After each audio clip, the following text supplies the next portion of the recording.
So why is any of this important? Because if you don't have the express intention of bringing people together, it probably won't happen.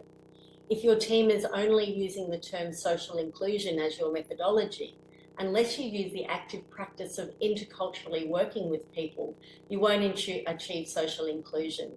Once again, interculturalism is a methodology. On the next slides, I'm going to apply intercultural outcomes and impacts to the existing multicultural plan of a Victorian Regional Council.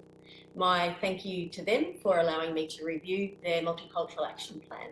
And my hope is that you'll see how an intercultural mindset at the time of designing a strategy, policy, plan, program, or framework will give your community so much more bang for buck, as the outcomes will lead directly to greater networks and greater participation, which we know lead to greater social inclusion and cohesion.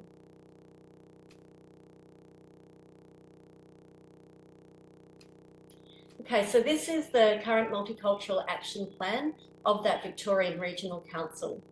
For the purpose of this review, I'm only going to focus on 2 of these 3 themes and 2 commitments of the 16 actions to suggest how they can use intercultural mindsets and actions to achieve their social inclusion and cohesion goals. The first related suggestion is related to the theme of inclusion and celebration by leading and partnering on events, activities and programs. You can see the existing multicultural outcomes that are in the plan, and I've added some intercultural outcomes. What I've recommended is that you choose a specific Australian Day of significance, and the best one to start with is Anzac Day, because it provides migrants with an ability to learn about, attend and have conversations with locals. Understanding the importance of Anzac Day to Australians is a way for new and established migrants to commemorate their fallen soldiers too. They've lost people in their fights for freedom, democracy and safety, whether in the distant past or as part of the reasons they're now living in Australia. I've suggested Anzac Day a few times to multicultural and settlement workers, and I'm usually met with reluctance and dismay, and I understand that. I understand why that would be the case. My colleagues and I at the multicultural service I ran in Queensland promoted annually people's attendance at Anzac Day, as well as encouraging and facilitating attendance at Remembrance Day. Each year, the feedback from the people we worked with was very positive, from the perspective of understanding a sense of inclusion and commemoration for people who died in Australian and New Zealand conflicts, and also the conflicts within their own countries. Interestingly, I saw a post from a colleague and friend of mine by the name of Nasser Fekrat, who lives in the local government area of Casey, and who participates every year and encourages the participation of his friends and family in Anzac Day. We'll write a LinkedIn post about why Anzac Day is important to him personally and why he believes it's important for other people who are born overseas. And I'll make sure that we put the link to that article into the information under this video. From an intercultural perspective, you could also ensure that at all public events, including these, provide an opportunity for meaningful dialogue between people born overseas, people born in Australia and First Nations peoples. Some activities, and this is not extensive, simply an idea, could include human story libraries where people can borrow each other for half an hour, something like that. And in this particular region in Victoria, farmers could tell their stories, migrant business owners could tell theirs, for example, teenagers could tell their stories as well.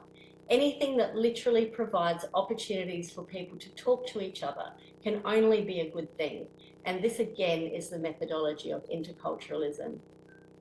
There are a few other ideas there, but it's important to say that the purpose of this interaction isn't to have a program at an event. It's to deliberately create laughs and positive memories of each other. In terms of the impact, the existing multicultural impact is that multicultural communities feel engaged, valued and safe. I think multicultural communities can only feel safe, engaged and valued if they're interacting with people who are born in Australia and First Nations peoples and vice versa. The more we know each other, the more likely we are to treat each other with respect.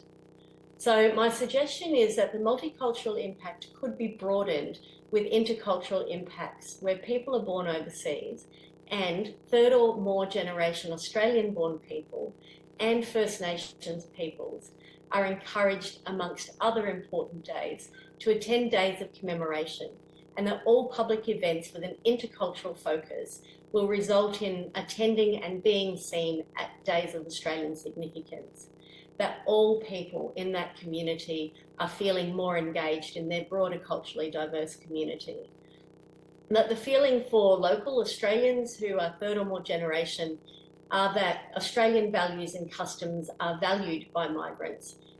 So my suggestion is that the multicultural impact could be broadened with intercultural impacts where people born overseas and third or more generation Australian born people and First Nations peoples are encouraged, amongst other important days, to attend days of commemoration.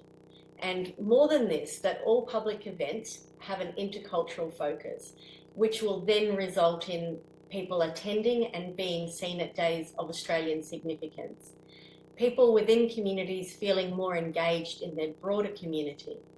Feeling for locals that Australian values and customs are valued by migrants, and for migrants that they have a better understanding of some of the traditions of Australia that they now live in, as well as commemoration of their own fighters for democracy. That all feel safer as they will meet and greet and get to know people who were born overseas and born in Australia and First Nations peoples at events, and to see them around in their community. They may also feel that they want to get to know someone more because they met at a council event. As I said at the beginning, relationships should facilitate the building of intercultural relationships only for people who feel that they're ready and want to participate. We don't push or prod, we wait, and then we facilitate.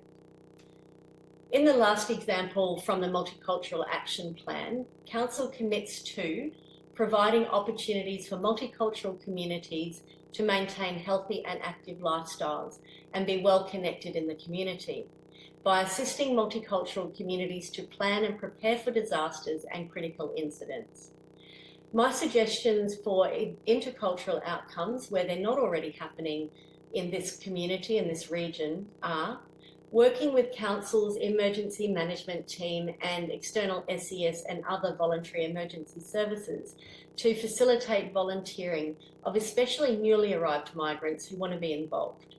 Working with Council's environment team to facilitate volunteering, again, of especially newly arrived migrants into, for example, land care groups or injured wildlife care groups or other environmental protection volunteer groups, can help people to care for and learn about Australian climate disasters.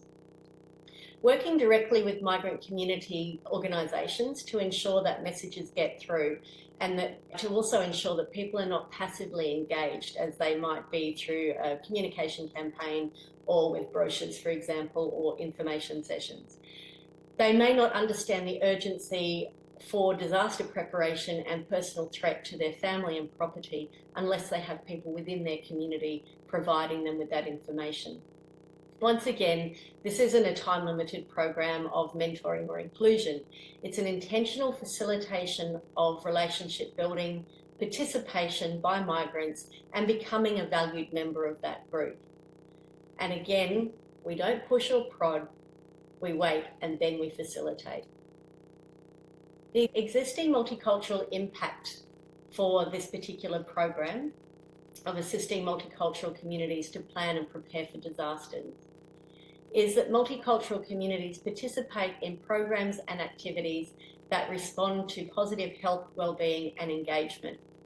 My suggested intercultural impacts based on these intercultural actions are the creation of meaningful, long-term, positive relationships between people born overseas, people born in Australia, and First Nations peoples within existing volunteer organisations. The creation of new networks with local people within a short time frame of arrival. We know that from our community development experience and from plenty of social science research that new networks help people to hear about local jobs and probably to get employed, to find out about local hospitals, schools, sports clubs, etc., which are all critical elements of settlement and social inclusion, which results in greater social cohesion. It makes sense. An intercultural approach reduces the need for a program, but it doesn't replace it. as a culturally diverse SES or fire service member will go home and into their community to talk about disasters and critical incidents, why people need to be prepared and what to do. With this approach, new culturally diverse SES and CFS members become a contact and distribution point into their community for all council communications.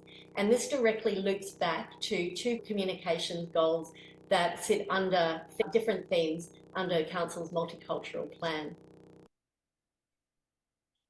If your council doesn't yet have a multicultural policy or strategy or framework, or you're about to write one or update one, please create your next one as an intercultural strategy.